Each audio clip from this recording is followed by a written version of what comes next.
இருந்தாலும் எதிர்க்கட்சி தலைவர் அவர்கள் ஆதாரம் இல்லாத வகையில் இங்கே பொத்தாம் பொதுவாக குற்றச்சாட்டுகள் சொல்லுகிற காரணத்தால் சில விளக்கங்களை நான் சொல்ல வேண்டியிருக்கிறது. அதாவது மாண்பு எதிர்க்கட்சி தலைவர் அவர்கள் அவரது ஆட்சியின் சாதனைகள் சிலவற்றை சொன்னார், தலைப்புச் செய்திகளாக சொன்னார். அதே மாதிரி இப்போ நடந்து கொண்டிருக்கக்கூடிய ஆட்சியினுடைய அந்த நிலைமைகளையும் தலைப்புச் செய்திகளாக சொல்லுகிறார். ஆனால் தமிழ்நாட்டு மக்களை கேட்டால் அவர் ஆட்சியில் பட்ட வேதனைகளை கண்ணீருடன் புலம்புவார்கள். பொல்லாத ஆட்சிக்கு பொள்ளாட்சியே சாட்சி, துயரங்களை கொடுக்கக்கூடிய ஆட்சிக்கு தூத்துக்குடி துப்பாக்கி சூடே சாட்சி, சாமானிய மக்களை வதைக்கக்கூடிய ஆட்சிக்கு சாத்தான்குளமே சாட்சி, அவமான ஆட்சிக்கு அதிமுக ஆட்சியே சாட்சி. தமிழ்நாட்டை புலம்பு வைத்துதான் அதிமுக ஆட்சியினுடைய சாதனை. எங்கும் எதிலும் கமிஷன், கரப்ஷன், கலெக்ஷன் என ஊழலிலே திணித்து அந்த ஊழல் வழக்குகளில் இருந்து தற்காத்துக் கொள்ள தமிழ்நாட்டின் உரிமைகளை எல்லாம் அடகு வைத்தவர்கள் யார் என்பது நாட்டு மக்களுக்கு தெரியும். இன்னொரு புள்ளி விவரத்தை நான் சொல்ல விரும்புகிறேன். எதிர்க்கட்சி தலைவர் தலைமையிலான ஆட்சி நடைபெற்றதை விட தற்போது திமுக ஆட்சியினுடைய இந்த 4 ஆண்டுகளில் குற்றங்கள் குறைஞ்சிருக்கு. கொலை எல்லாம் சொன்னார்ல, அதுக்கு புள்ளி வர சொல்றோம். கடந்த 12 ஆண்டுகளில் 2024ஆம் ஆண்டுல தான் கொலை சம்பவங்கள் குறைவா நடந்திருக்கு.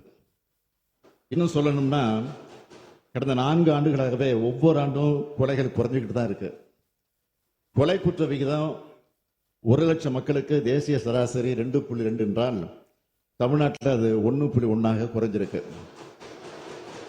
அதிமுக ஆட்சியில அதிகபட்சமா தடுப்பு காவல்ல வைக்கப்பட்ட ரவுடிகள் 1929 பேர் என்றால் திமுக ஆட்சியில கடந்த ஆண்டில் அதிகபட்சமா 3645 ரவுடிகள் சிறையில் அடைக்கப்பட்டிருப்பாங்க. ஏ மற்றும் A+ ரவுடிகள் எண்ணிக்கை 50 விழுக்காடா குறைக்கப்பட்டிருக்கு. காவல் நிலைய மரணங்கள் அடியோடு குறைக்கப்பட்டிருக்கு. எதிர்க்கட்சி தலைவர் ஆட்சி காலத்தில் நடந்த காவல் மரணங்கள் 15. அதுல சாத்தான்குள காவல் நிலைய மரணத்தை யாரும் மறந்திருக்க முடியாது.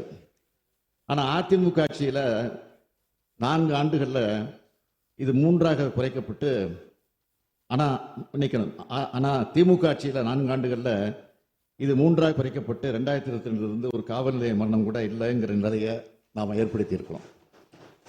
எதிர்க்கட்சி தலைவருடைய ஆட்சி காலத்தில் 4 ஆண்டுகள்ல 14,174 பேர் குண்டர் சட்டத்தில் அடைக்கப்பட்டாங்க. ஆனா திமுக ஆட்சியில 4 ஆண்டுல 15,899 பேர் குண்டர் சட்டத்தில் அடைக்கப்பட்டிருக்காங்க. ஆகவே கொலை கொள்ளை நடக்க விட்டு ரவுடிகள் நடமாட்டத்தை தாராளமாக்கிய ஒரு ஆட்சியை நடத்தினாங்க அவங்க. சட்ட ஒழுங்கையும் பொது அமைதியை சிறப்பாக வச்சிருக்கக்கூடிய இந்த ஆட்சியை பார்த்து குறை சொல்வது இந்த ஆண்டினுடைய சிறந்த நகைச்சுவை என நான் சொல்ல விரும்புகிறேன். ஒரு குற்ற வழக்க சிறப்பா நடத்துறதுக்கான அடையாளம் அதுல எவ்வளவு விரைவா சார்ஜ் ஷீட் ஃபைல் பண்ணுது, அதுதான். நீதியை பெற்றுத்தர வழக்கு பதிஞ்சா மட்டும் போதாது, குற்றப்பத்திரிகை தாக்கல் செய்வதும் முக்கியம். எனவே நான் குறிப்பிட விரும்புவது, அந்த வகையில பார்த்தா எந்த வழக்கா இருந்தாலும் உடனடியாக வழக்கு பதிவு செஞ்சு விசாரணை நடத்தி விரைவா சார்ஜ் ஷீட்டை ஃபைல் பண்ற அரசா இந்த அரசு இருக்கு. கொலை, ஆதாய கொலை ஆகிய வழக்குகளில் 95.2 விழுக்காடு குற்றப்பத்திரிகை தாக்கல் செய்யப்பட்டிருக்கு. கொள்ளை வழக்குகளில் 98.4 விழுக்காடு குற்றப்பத்திரிகை தாக்கல் செய்யப்பட்டிருக்கு. எனவே திமுக ஆட்சியினுடைய சட்டம் ஒழுங்கை பற்றி பேச அதிமுகவுக்கு எந்த தகுதியும் கிடையாது என்பதை அழுத்த நிறுத்தமாக சொல்கிறேன்.